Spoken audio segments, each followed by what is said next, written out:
खास बुलेटिन में आपका स्वागत है और मैं हूं आपके साथ सुमन पाल। बुलेटिन की शुरुआत करेंगे बड़ी खबर के साथ, जहां पर पुलिस मंथन 2025 में कई मुद्दों पर चर्चा, महिला अपराध, बाल और मानव तस्करी पर चर्चा की गई है।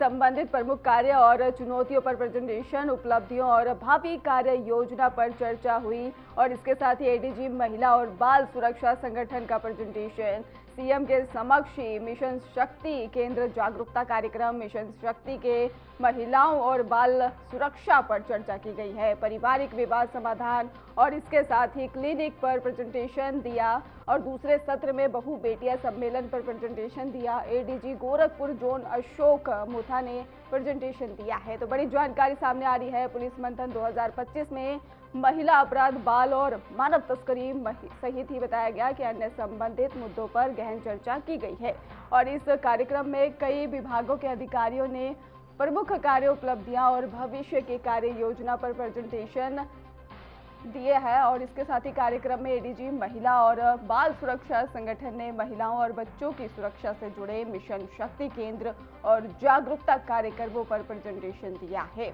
तो मुख्यमंत्री के समक्ष महिला और बाल सुरक्षा पर भी व्यापक चर्चा हुई है। पारिवारिक विवाद समाधान, क्लिनिक पर प्रेजेंटेशन में विवादों के समाधान और सुरक्षा रणनीतियों पर जोर दिया गया है।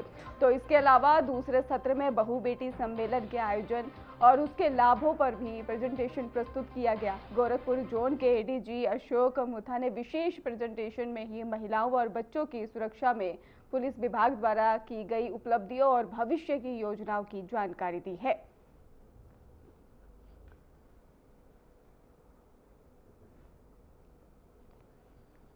तो बड़ी जानकारी सामने आ रही है, जहां पर पुलिस मंथन 2025 में कई मुद्दों पर चर्चा की गई है।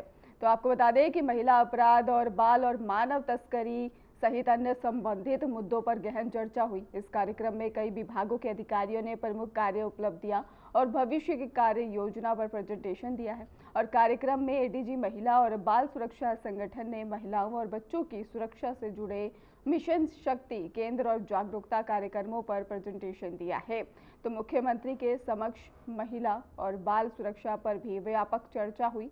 पारिवारिक विवाद समाधान, क्लिनिक पर प्रेजेंटेशन में विवादों के समाधान और सुरक्षा रणनीतियों पर जोर दिया गया। इसके अलावा ही दूसरे सत्र में बहु बेटी सम्मेलन के आयोजन और उसके लाभों पर भी प्रेजेंटेशन प्रस्तुत किया गया। गोरखपुर जोन के एडीजी अशोक मुथा ने विशेष प्रेजेंटेशन में महिलाओं और बच्चों की सुरक्षा में पुलिस विभाग द्वारा ही की गई उपलब्धियों और भविष्य की योजनाओं की जानकारी दी है। तो लखनऊ से आपको खबर बता रहे हैं, जहां पर वरिष्ठ पुलिस अधिकारी सम्मेलन में मौजूद रहे और इसके साथ ही सम्मेलन में कई मुद्दों पर चर्चा की गई है। सीएम योगी सम्मेलन में मौजूद रहे। तो पुलिस मंथन 2025 में महिला अपराध, बाल और मानव तस्करी सहित अन्य संबंधित मुद्दों पर गहन चर्चा हुई है। इस कार्यक्रम में कई विभागों के अधिकारियों ने प्रमुख कार्य उपलब्धियां और भविष्य की कार्य योजना पर प्रेजेंटेशन दिया। कार्यक्रम में एडीजी महिला और बाल सुरक्षा संगठन ने महिलाओं और बच्चों की सुरक्षा से जुड़े मिशन शक्ति केंद्र और जागरूकता कार्यक्रमों पर भी प्रेजेंटेशन दिया। मुख्यमंत्री योगी आदित्यनाथ ने माघ मेले की तैयारियों को लेकर एक उच्च स्तरीय समीक्षा बैठक की। बैठक में मेला क्षेत्र की व्यवस्थाएं, सुरक्षा इंतजामों और यातायात प्रबंधन, स्वच्छता और स्वास्थ्य सुविधाओं और श्रद्धालुओं की सुविधाओं पर विस्तृत चर्चा की गई है और इसके साथ ही मुख्यमंत्री ने अधिकारियों को निर्देश दिए हैं कि माघ मेले में आने वाले श्रद्धालुओं को किसी भी प्रकार की असुविधा ना हो और सभी व्यवस्थाएं समयबद्ध और सुचारू रूप से ही पूरी की जाए। उन्होंने भीड़ प्रबंधन, कानून व्यवस्था और आपातकालीन सेवाओं को मजबूत रखने पर भी विशेष जोर दिया है। तो लखनऊ से आपको खबर बता रहे हैं, जहां पर माघ मेले की तैयारियों पर बैठक की गई है और इसके साथ ही आपको बता दें, बैठक में मेला क्षेत्र की व्यवस्थाओं, सुरक्षा इंतजामों और यातायात प्रबंधन, स्वच्छता, स्वास्थ्य सुविधाओं और श्रद्धालुओं की सुविधाओं पर विस्तृत चर्चा की गई है। मुख्यमंत्री ने अधिकारियों को निर्देश दिए हैं कि माघ मेले में आने वाले श्रद्धालुओं को किसी भी प्रकार की असुविधा ना हो और सभी व्यवस्थाएं समयबद्ध और सुचारू रूप से पूरी की जाए। उन्होंने भीड़ प्रबंधन, कानून व्यवस्था और आपातकालीन सेवाओं को मजबूत रखने का भी विशेष जोर दिया है। तो माघ मेले की तैयारी पर बैठक की गई है। तैयारियों को लेकर ही सीएम योगी आदित्यनाथ की एक खास बैठक रही। श्रद्धालुओं की सुविधा सर्वोच्च प्राथमिकता है, ऐसा उन्होंने कहा। और इसके साथ ही सुरक्षा यातायात पर भी सरकार का फोकस है। भीड़ प्रबंधन और व्यवस्था पर भी जोर दिया गया है। तो मुख्यमंत्री योगी आदित्यनाथ ने माघ मेले की तैयारियों को लेकर एक उच्च स्तरीय ही समीक्षा बैठक की है। और बैठक में मेले क्षेत्र की व्यवस्थाओं और सुरक्षा इंतजामों, यातायात प्रबंधन, स्वच्छता, स्वास्थ्य सुविधा और श्रद्धालुओं की सुविधा पर चर्चा की गई है। भारतीय जनता पार्टी के नवनियुक्त प्रदेश अध्यक्ष पंकज चौधरी पहली बार मथुरा दौरे पर पहुंचे और दिल्ली आगरा राष्ट्रीय राजमार्ग पर जेत के निकट ही बीजेपी कार्यकर्ताओं ने उनका भव्य स्वागत किया। प्रदेश अध्यक्ष बनने के बाद उन्होंने अपने दौरे की शुरुआत भगवान श्री कृष्ण की जन्मस्थली मथुरा से ही की है। कार्यकर्ताओं द्वारा किए गए जोरदार स्वागत को देखते हुए प्रदेश अध्यक्ष गदगद नजर आए हैं। और इसके साथ ही अपने संबोधन में पंकज चौधरी ने कहा कि उन्होंने प्रदेश अध्यक्ष बनने के बाद अपने पहले दौरे की शुरुआत भगवान बांके बिहारी के आशीर्वाद से की है। उन्होंने ये भी कहा है कि पार्टी जो भी जिम्मेदारी कार्यकर्ताओं को देती है उसे पूरी निष्ठा और इसके साथ ही जिम्मेदारी के साथ निभाया जाना चाहिए। मथुरा से आपको खबर बता रहे हैं जहां पर पंकज चौधरी पहुंचे और बांके बिहारी का लिया आशीर्वाद लिया है। और इसके साथ ही कार्यकर्ता ही बीजेपी की ताकत है, ऐसा उन्होंने कहा। और 2027 हमारा लक्ष्य है, ऐसा पंकज चौधरी ने कहा है।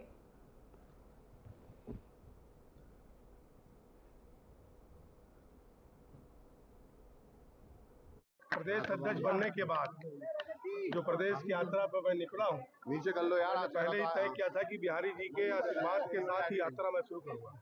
आज उसी के निमित्त मैं यहाँ बिहारी जी का आशीर्वाद भी लिया हूँ और कामना किया हूँ कि आने वाले 2027 में मुझे इतनी शक्ति दें कि मैं सभी कार्यकर्ताओं को लेकर के और 2027 में पुनः भारतीय जनता पार्टी की प्रचंड बहुमत से सरकार उत्तर प्रदेश में बना। 26 में देखिए, भारतीय जनता पार्टी सर समाज की पार्टी और इसमें किसी को भी हमारा संविधान परमिशन नहीं देता है कि भारतीय जनता पार्टी के जनप्रतिनिधि कोई भी जाति आधार पर बैठक करें।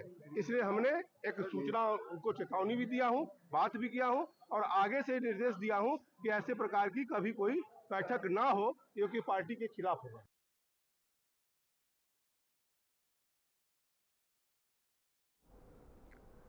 एसआईआर से जुड़े मुद्दों पर जल शक्ति मंत्री स्वतंत्र देव ने अपनी प्रतिक्रिया दी है। उन्होंने कहा है कि उनका मकसद केवल गरीबों और जरूरतमंदों की सेवा करना है, लेकिन समाजवादी पार्टी यानी कि सपा उल जलूल बयानबाजी में लगी हुई है। मंत्री स्वतंत्र देव ने बातचीत में कहा कि उनके विभाग के कार्यक्रम गरीबों और गाँव के लोगों के हित में संचालित किए जा रहे हैं। उन्होंने सपा पर निशाना साधते हुए कहा कि विपक्ष के कुछ लोग केवल ही राजनीतिक फायदे के लिए भ्रम फैलाने का प्रयास कर रहे हैं, जबकि उनका फोकस विकास की ओर होना चाहिए और भलाई पर ध्यान देना चाहिए।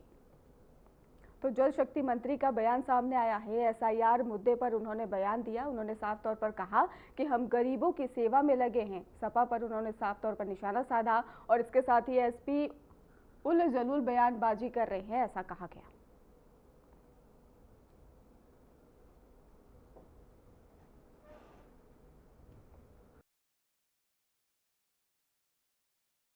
एसआईआर से जुड़े मुद्दों पर जल शक्ति मंत्री का बयान सामने आया है। उन्होंने साफ तौर पर कहा अपनी प्रतिक्रिया देते हुए कि उनका मकसद केवल गरीबों और जरूरतमंदों की सेवा करना है, लेकिन समाजवादी पार्टी उल जलूल बयानबाजी में लगी हुई है।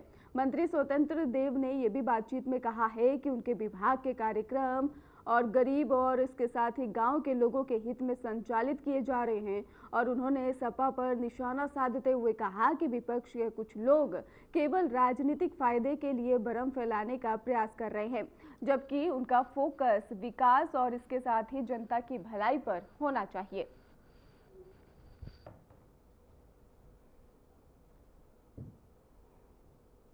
लखनऊ से खबर है जहां पर प्रदेश में कटेंगे 2.89 करोड़ वोटर्स के नाम। बड़ी जानकारी सामने आ रही है लखनऊ से। एसआईआर फॉर्म जमा करने की समय सीमा खत्म और इसके साथ ही मतदाता सूची में होंगे 12.55 करोड़ मतदाता। 31 दिसंबर को ड्राफ्ट सूची जारी की जाएगी। 1.13 करोड़ मतदाताओं को नोटिस भेजा जा गया है। और इसके साथ ही आपको बता दें कि 2003 की मतदाता सूची से इनका मिलान नहीं है। तो 91% मतदाताओं का 2003 की सूची से मिलान और 1.13 करोड़ लोगों से दस्तावेज मांगे गए हैं। 30 जनवरी तक आपत्तियां दर्ज करा सकेंगे लोग और 28 फरवरी को ही अंतिम मतदाता सूची जारी होगी। तो 23.70 लाख डुप्लीकेट, 83.73 लाख वोटर्स गायब और एसआईआर प्रक्रिया पर अखिलेश का हमला। और इसके साथ ही एसआईआर प्रक्रिया में कटे मतदाता बीजेपी समर्थक, ऐसा उन्होंने बयान दिया है। तो 85 से 90% कटे मतदाता बीजेपी समर्थक, ऐसा बयान सामने आया। उत्तर प्रदेश में मतदाता सूची अपडेट का काम जो है वो लगातार जारी है। चुनाव आयोग ने बताया है कि फॉर्म जमा करने की जो सीमा है वो अब खत्म हो चुकी है। अब इस अपडेट के तहत ही पहले ही 1.13 करोड़ मतदाताओं को नोटिस भेजा गया है। और क्योंकि इनका मिलान 2003 की मतदाता सूची से नहीं हो पाया था, आंकड़ों के अनुसार ही 91% मतदाता 2003 की सूची से मिलान कर चुके हैं। 1.13 करोड़ लोगों से दस्तावेज मांगे गए हैं और अब वे 30 जनवरी तक की आपत्तियां दर्ज करा सकते हैं। चुनाव आयोग 31 दिसंबर को ड्राफ्ट मतदाता सूची जारी करेगा और इसके बाद 28 फरवरी को अंतिम मतदाता सूची प्रकाशित की जाएगी। इस प्रक्रिया में ही 23.70 लाख डुप्लीकेट मतदाता और 83.73 लाख मतदाता जो सूची में होने चाहिए थे वो गायब पाए गए हैं, जिस पर अखिलेश यादव ने बीजेपी पर तीखा हमला बोला है। तो लखनऊ से आपको खबर बता रहे हैं, जहां पर एसआईआर प्रक्रिया पर अब अखिलेश यादव का भी हमला है। इसी के साथ हमारे साथ जुड़ चुके हैं आरसी भट्ट। आरसी भट्ट, पूरा मामला क्या है, विस्तार से बताइए। सुमन, लखनऊ से बड़ी खबर आ रही है कि प्रदेश में 2 करोड़ 89 वोटर्स के नाम कटेंगे। यानी कि एसआईआर का जो असर है वो उत्तर प्रदेश में ये बहुत बड़ा देखने को मिल रहा है। एसआईआर फॉर्म जमा करने की समय सीमा खत्म हो गई है। 31 दिसंबर को ड्राफ्ट सूची जारी करेगा।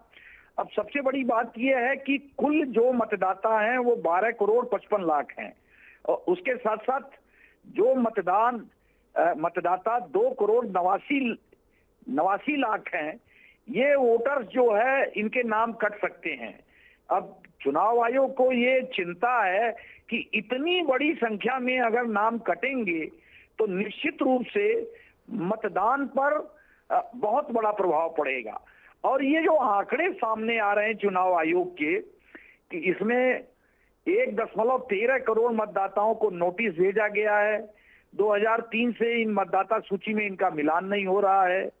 91% मतदाताओं का 2000 सूची से मिलान हो गया है। 9% लोगों का मिलान नहीं हो पाया है। दस्तावेज 1.13 करोड़ लोगों के मांगे गए हैं। 30 जनवरी तक आपत्ति दर्ज करा सकते हैं। 28 फरवरी को अंतिम मतदाता सूची जारी होगी। 23.70 lakh duplicate voter, 83.73 lakh voters गायब हैं। तो एसआईआर का जो असर है सुमन, वो बहुत बड़ा उत्तर प्रदेश में देखने को मिल रहा है। और इसको लेकर कहीं न कहीं अखिलेश यादव जो प्रमुख समाजवादी पार्टी दल है उसके मुखिया हैं, वो कहीं न कहीं सरकार पर और इस प्रक्रिया पर हमला बोल रहे हैं। और जिस तरह से उनका साफ तौर पे ये कहना है कि ये जो मतदाता हैं ये बीजेपी समर्थक मतदाता हैं और इनके नाम कटे हैं, तो ये बहुत बड़ी जो है खबर है। उत्तर प्रदेश से हड़कंप मचा हुआ है। अब जिस तरह से देखना ये है कि किस तरह से चुनाव आयोग आगे मौका देता है या फिर इसको और वेरीफाई करता है। जाहिर सी बात है ये अब तो चुनाव आयोग ही बता सकता है। जी बिल्कुल आरसी भट्ट जी, लेकिन इसमें अब जो बयानबाजी है राजनीतिक वो भी साफ तौर पर देखने को मिल रही है। एसआईआर प्रक्रिया पर अखिलेश यादव ने भी हमला करा। उन्होंने साफ तौर पर कहा कि एसआईआर प्रक्रिया में कटे मतदाता बीजेपी के समर्थक है। तो इसमें कितनी सच्चाई हो सकती है? देखिए, निश्चित रूप से अब जिस तरह से 23.70 लाख डुप्लीकेट मतदाता हैं, दूसरा 83.73 लाख वोटर्स गायब हैं, तो आखिर ये जो मतदाता गायब हैं या फिर डुप्लीकेट मतदाता हैं, ये मतदाता किसके हैं? और ये इस प्रक्रिया में 85 से 90% समर्थक जो है इस जो वोट बैंक है उसमें बीजेपी के हैं, इस तरह का आरोप अखिलेश यादव का है। तो निश्चित रूप से ये बड़ी संख्या है। अगर तकरीबन 3 करोड़ से अधिक वोटर अगर गायब हो जाते हैं या वो अपना मतदाता में सूची में नाम नहीं जुड़वा पाते हैं, डुप्लीकेट मतदाता होते हैं, तो निश्चित रूप से ये आने वाले दिनों में जब 2027 में चुनाव होंगे तो उस पर इसका एक बड़ा प्रभाव देखने को मिलेगा। जी बिल्कुल, इसमें आपत्तियां भी की जा रही है विपक्ष की ओर से और बताया जा रहा है कि इस जो एसआईआर प्रक्रिया है उसको लेकर लगातार सवाल भी हो रहे हैं। तो इसको लेकर अभी तक कोई अपडेट सामने आई है कि विपक्ष कुछ बोल रहा हो? हाँ, निश्चित रूप से जिस तरह से ये तमाम जो आंकड़े चुनाव आयोग ने जारी किए हैं, अब उन आंकड़ों को लेकर ये हड़कंप मचा हुआ है। खासतौर पर अखिलेश यादव इस पर तंज भी कस रहे हैं, आरोप भी लगा रहे हैं। लगातार वो ये समझाने की कोशिश कर रहे हैं कि ये तमाम जो वोट बैंक है वो भारतीय जनता पार्टी का वोट बैंक है। इसमें करीब 80 से 90% उनके वोट प्रभावित होने वाले हैं। विधानसभा वार अगर देखा जाए, लोकसभा वार देखा जाए तो उनके वोट सीधे प्रभावित होंगे। और कहीं न कहीं ये आशंका इन आंकड़ों को देखते हुए उत्तर प्रदेश के मुख्यमंत्री योगी आदित्यनाथ ने भी जताई थी। और उसके बाद जो है उसी के बाद से फिर चुनाव आयोग ने और गंभीरता से इन चीजों को देखा था। और निश्चित रूप से जो है आगे भी चुनाव आयोग अब इस चीजों को देख रहा है कि जो आरोप लग रहे हैं उसके साथ साथ और ये भी चिंता है कि अगर इतने वोटर गायब हैं तो ये संख्या बड़ी है, इसका प्रभाव कहीं न कहीं 27 के चुनाव में दिख जाएगा। जी बिल्कुल, अगर देखा जाए आरसी भट्ट जी, तो जो चुनाव आयोग है 31 दिसंबर को ड्राफ्ट मतदाता सूची जारी करेगा और इसके बाद ही 28 फरवरी को वो अंतिम मतदाता सूची जो प्रकाशित करेगा। तो इसमें किन लोगों का नाम है जिसमें अब ये नाम कट चुके हैं, उनके नाम होंगे, कैसे नाम होंगे, उसके बारे में डिटेल में बता दीजिए। देखिए, ये तो देखिए सबसे पहले तो जो डुप्लीकेट मतदाता है 23.70 लाख, ये डुप्लीकेट मतदाता गायब हो जाएंगे। उसके साथ साथ चुनाव आयोग को 83.73 लाख जो है मतदाता वो मिल नहीं रहे हैं, उनको ढूंढे नहीं मिल रहे हैं। तो ये दोनों चीजें, ये दोनों आंकड़े तो साफ दिख रहे हैं। और 1.13 करोड़ लोगों से दस्तावेज मांगे गए हैं। अब दस्तावेज अगर मान लीजिए 1.13 करोड़ में कितने लोग दस्तावेज देते हैं, लेकिन साथ साथ ये भी तो आप देखें कि 23.70 लाख डुप्लीकेट हैं और 83.73 लाख वोटर्स गायब हैं। तो ये बड़ी संख्या है, ये कोई छोटी संख्या नहीं है। ये चुनाव के सारे आंकड़ों को ये प्रभावित कर देगी, क्योंकि इनके आंकड़े हर विधानसभा वार जो है होंगे, लोकसभा वार होंगे। तो ये आंकड़े जो है ये सरकार को, खासतौर पे सत्ता पक्ष को बहुत चिंता में डाले हैं कि ये आखिर मतदाता गए कहाँ, कहाँ शिफ्ट हो गए, क्यों गायब हैं, डॉक्यूमेंट्स क्यों नहीं आ रहे हैं। ये बड़ा विषय आगे चलकर बनेगा। सवाल आपसे करने चाह रही थी जो आपने बहुत अच्छा जवाब दिया है, लेकिन क्या इसको लेकर अब कोई छानबीन होगी? क्योंकि विपक्ष तो लगातार हमला करता ही है, वो इसको लेकर भी सवाल उठाएगा। देखिए, विपक्ष तो लगातार आरोप लगा रहा है। आप अखिलेश यादव को अगर हालिया के बयानों को देखें तो सीधे तौर पे अखिलेश यादव ये कह रहे हैं कि इससे बीजेपी को बड़ा नुकसान होने वाला है। और उसके पहले मुख्यमंत्री जी ने साफ तौर पे ये बात कह दी थी कि 3 करोड़ वोटर जो है वो गायब दिख रहे हैं या उनमें कहीं आपत्तियां हैं। तो ये बड़ा विषय है कि आखिर अगर 3 करोड़ का 402 विधानसभाओं में अगर हम उसको मल्टीप्लाई करें तो हर विधानसभा से कुछ लाख, कुछ हजार वोट कट जाएगा। तो वो आखिर वोटर, मूल वोटर भाजपा के हैं। तो ये बड़ा संकट तो सामने है ही है। और इसी संकट से निपटने के लिए लगातार ये कोशिश की जा रही है भारतीय जनता पार्टी की तरफ से, खासतौर पर संगठन की तरफ से और सरकार की तरफ से भी, कि वोट बैंक जो है उसको मेंटेन रखने के लिए मतदाताओं के नाम जोड़े जाएं और ज्यादा से ज्यादा मतदाताओं के नाम ढूंढ के उनको मतलब मतदाता सूची में शामिल किया जाए। जी आरसी भट्ट जी, फिलहाल आपका बहुत बहुत धन्यवाद हमारे साथ जुड़ने के लिए और अहम जानकारी देने के लिए।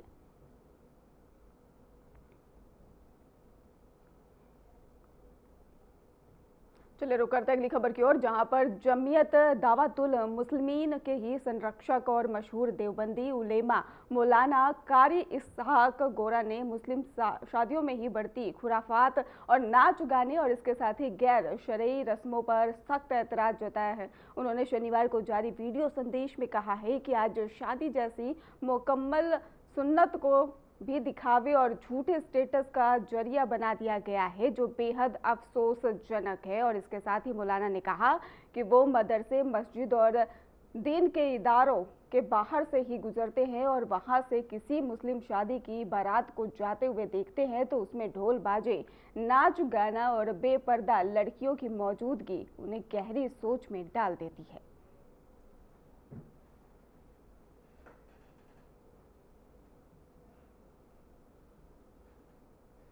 जब हम अपने मदारिस, मसाजिद और इदारों के बाहर किसी मुस्लिम शादी को जाते हुए देखते हैं, यानी किसी बारात को जाते हुए देखते हैं, और उसमें तरह तरह के खुराफात, नाच गाने, ढोल बाजा और लड़कियां बेपर्दा होकर जाती हैं, तो हम सोच में पड़ जाते हैं कि हम क्या कर रहे हैं या हमने क्या किया है। बाज लोगों से जब हमने पूछा ये सब क्या है, तो वो लोग कहते हैं कि ये आज का स्टेटस है। ये कैसा स्टेटस है? इस अजीम सुन्नत को अगर हम अदा करने जा रहे हैं, ऐसा लगता है जैसे उसकी मजाक उड़ा रहे हैं, नऊजुबिल्लाह। याद रखिए, अगर आप इसे अपना स्टेटस समझते हैं नाच गाने को, तो इसका मतलब आप तालीम याफ्ता नहीं हैं। और उसके बाद भी अगर आप खुद को तालीम याफ्ता समझते हैं, तो इसका मतलब यह है कि तालीम आपके सर के ऊपर से होकर चली गई। मैं दुआ गो हूं कि अल्लाह तबारक व तआला हमें दीन की सही समझ और अपनी इस्लाह करने की सलाहियत और तौफीक अता फरमाए। आमीन।